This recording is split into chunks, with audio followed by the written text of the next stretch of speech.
Good morning everyone, my name is Anu Chaudhary and welcome back to my channel PCS वाला। I hope आप सब अच्छे होंगे।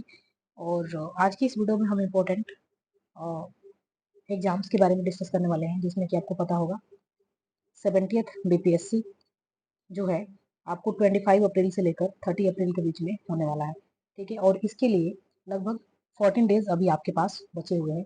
इन 14 डेज में आपको क्या करना है, ठीक है, हाउ टू डू इट, ठीक है, आप कैसे इसको कर सकते हैं, कहाँ से करेंगे और कब आपको करना चाहिए, उसके बाद से कितने आवर्स आपको देना है इसको, और उसके बाद से what should be the time table, और फिर डेली शेड्यूल्स आपके पास क्या होना चाहिए। इन सारे टॉपिक्स के ऊपर हम आज डिस्कस करेंगे। ठीक है, और सारे टॉपिक्स को मैंने ऑलरेडी इसमें कंपाइल कर चुकी हूँ मैं। तो यहाँ पे सारी चीज़ें लास्ट में आपको मैं एक शेड्यूल प्रोवाइड कर दूंगी, जहाँ से आप चीज़ों को अच्छा से याद कर सकते हैं, और वहाँ से आप अपना शेड्यूल बना सकते हैं कितने आवर्स के लिए, और मैक्सिमम और मिनिमम आप जो भी आपको सोचना है। बट 10 आवर्स तो अभी बहुत ही रिक्वायर्ड है, और 10 आवर्स में आपको सारी चीज़ों को करना है। मैं आपको मॉर्निंग 8 o'clock से लेकर नाइट 10 PM तक के शेड्यूल बताऊंगी, जो कि डेली बेसिस पे होंगी, और कैसे आप इस चीज़ को 14 डेज में कवर करेंगे, क्या क्या चीज़ें 14 डेज में आपको कवर करना है, उन सारी चीज़ों को मैं डिटेल्स में बताने वाली हूँ। ठीक है, तो सबसे पहला जो टॉपिक है हमारा, ये जो है अभी हमारे पास टाइम बहुत ही कम है, और 25 से स्टार्ट होने वाला है। उसके बाद से इससे पहले अभी तक कोई जजमेंट भी नहीं आया है कि प्रीलिम्स हमारा जो कैंसिल होगा या नहीं होगा।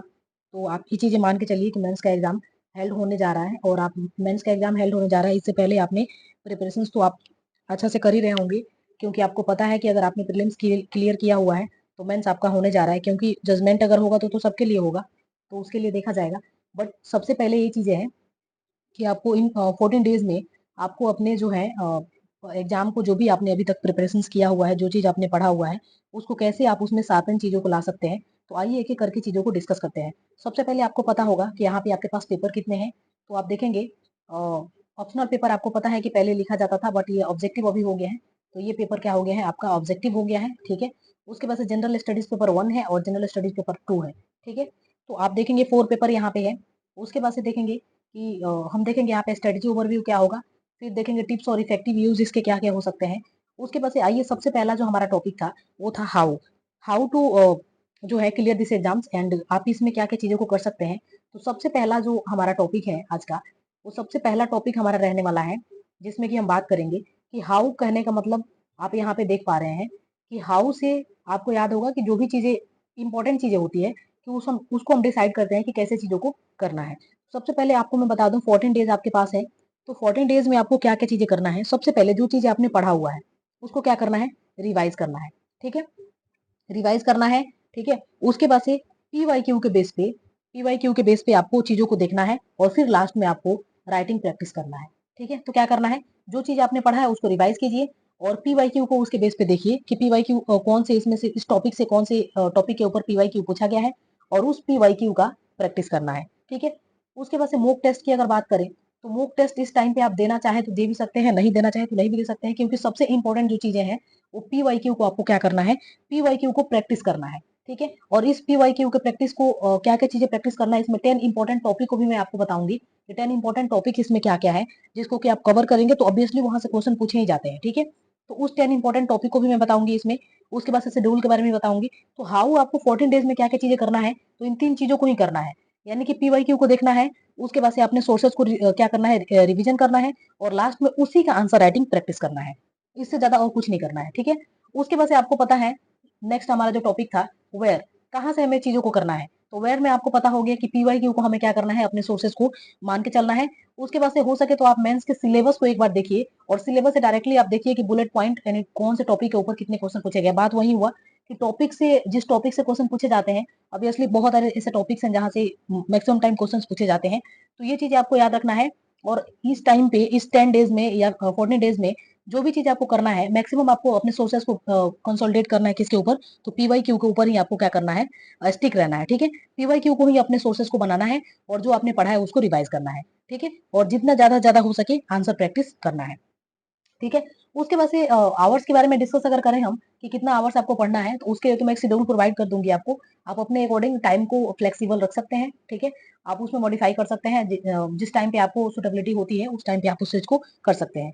ठीक है, आइडियली मैंने 8 आवर से लेकर रात के 10 PM तक मैंने इस टाइम को शेड्यूल किया है, यानी कि 10 आवर्स के लिए मैंने टाइम को डिजाइन किया हुआ है। और इस 10 आवर्स में आप क्या क्या चीजें पढ़ेंगे उसको भी मैंने ऑलरेडी डिजाइन कर दिया हुआ है, ठीक है। तो उस चीज को आप देख लेंगे, लास्ट में उसको मैं बताऊंगी। उससे पहले सारी चीजों को जान लीजिए। सबसे पहले हमने देखा कि हाउ, हमें इस चीज को कैसे करना है। इसके लिए आपको पता होना चाहिए कि सबसे पहले जो आपने पढ़ा है उसको रिवाइज करना है, उसके बाद से पीवाईक्यू को देखना है, फिर आंसर राइटिंग प्रैक्टिस करना है। वेयर की अगर बात करें तो वेयर आपको पता ही है कि जो चीजें ऑब्वियसली सेम चीजें वही है, पीवाईक्यू को प्रैक्टिस करना और आंसर राइटिंग को जितना ज्यादा प्रैक्टिस हो सकता है कर सकते हैं। उसके बाद से कितने आवर्स पढ़ने हैं, तो कितने आवर्स पढ़ने हैं, तो 10 आवर्स मैक्सिमम और मिनिमम आप बोल सकते हैं, इसको जो भी बोलना है आपको। 10 आवर्स तो कम से कम देना ही देना है आपको है। तो 10 आवर्स आप इस चीज को लेकर चलिए, और 10 आवर्स में क्या क्या चीजें पढ़ना है उस चीज को हम डिस्कस करेंगे अभी, ठीक है। तो उसके बाद से जैसे कि 10 इंपॉर्टेंट टॉपिक जो मैं आपको बता रही थी, वो 10 इंपॉर्टेंट टॉपिक ये है, ठीक है। सबसे पहले आप देखेंगे पाला आर्ट। पाला आर्ट के ऊपर बहुत बार क्वेश्चन पूछा गया है, आप इस चीज को जानते हैं। अगर आपने मेंस का आप यहाँ तक पहुंचे हैं तो ऑब्वियसली इन सारी चीजों को देख के ही पहुंचे होंगे, ठीक है। तो ये चीज आपको पता होगा कि कौन से एरिया से कितने सारे क्वेश्चंस पूछे जाते हैं। जैसे पाला आर्ट हो गया, मधुबनी पेंटिंग हो गया, उसके बाद से पटना कलाम हो गया, और मौर्य आर्ट एंड आर्किटेक्चर हो गया। ये 4 टॉपिक ऐसे हैं जो कि आर्ट एंड आर्किटेक्चर से रिलेटेड बहुत ही इंपॉर्टेंट है, बहुत इंपॉर्टेंट है, ठीक है। उसके बाद से देखेंगे चंपारण सत्याग्रह, मॉडर्न हिस्ट्री की बात करें तो उसके बाद से संथाल रिवोल्ट से रिलेटेड पूछा जाता है, बिरसा मुंडा जी से रिलेटेड क्वेश्चन पूछा जाता है। फिर यहाँ पे जो मोस्ट इंपॉर्टेंट जो चीजें आती है कि जैसे कि 1858 के बारे में पूछा गया है, ठीक है। उसके बाद से देखेंगे यहाँ पे तो 1892 के बारे में पूछा गया है। तो आप देखेंगे 1773 से लेकर 1947 के बीच में जो भी इंपॉर्टेंट एक्ट्स हैं, इन सारे एक्ट्स के अंदर में इसकी की हाइलाइट्स क्या थे, और इसके इसके ऊपर शॉर्ट नोट आपको पहले से रेडी रखना चाहिए, क्योंकि इस पे क्वेश्चन पूछने के चांसेस जो होता है वो शॉर्ट नोट के ऊपर ही क्वेश्चन पूछा जाता है, ठीक है। उसके बाद इंपॉर्टेंट कुछ कॉन्ट्रीब्यूशन है। कॉन्ट्रीब्यूशन में जैसे कि देखेंगे आप रविंद्रनाथ टैगोर जी के कॉन्ट्रीब्यूशन को पूछा जाता है, जेपी जयप्रकाश नारायण जी के कॉन्ट्रीब्यूशन के ऊपर क्वेश्चन पूछा जाता है, महात्मा गांधी जी के कॉन्ट्रीब्यूशन के ऊपर क्वेश्चन पूछा जाता है। तो आपको ये चीज याद रखना है कि फेमस पर्सनालिटीज जो मॉडर्न हिस्ट्री में रहे, इंडिया से रिलेटेड और बिहार से रिलेटेड जो लोग हैं, उनके ऊपर आपको एक शॉर्ट नोट पहले से रेडी रखना है, ताकि उसके ऊपर अगर क्वेश्चन पूछा जाए तो आप उसको अच्छा से लिख पाए, ठीक है। उसके बाद एक एक चीज मैंने इसमें नहीं लिखा हुआ है, एजुकेशन इन बिहार और टेक्निकल एजुकेशन के बारे में डेवलपमेंट कैसे हुआ, उसके ऊपर भी 2-3 बार क्वेश्चन पूछा गया है, तो आप उसको भी देख सकते हैं। उसके बाद से एक बार एक क्वेश्चन पूछा गया था कि ईस्टर्न इंडिया में जो है केव का डेवलपमेंट कैसे हुआ एंशियंट टाइम में, तो ये भी क्वेश्चन पूछा गया है, बट ये बार बार नहीं पूछा गया है, तो आप इसको भी लेके चल सकते हैं, ठीक है। तो ये कुछ इंपॉर्टेंट टॉपिक्स हैं जहां से ऑब्वियसली आप कोशिश कर सकते हैं कि यहाँ से आप इस चीज को प्रैक्टिस करें, और ऑब्वियसली यहाँ से क्वेश्चन पूछे जाने के चांसेस बने रहेंगे, ठीक है।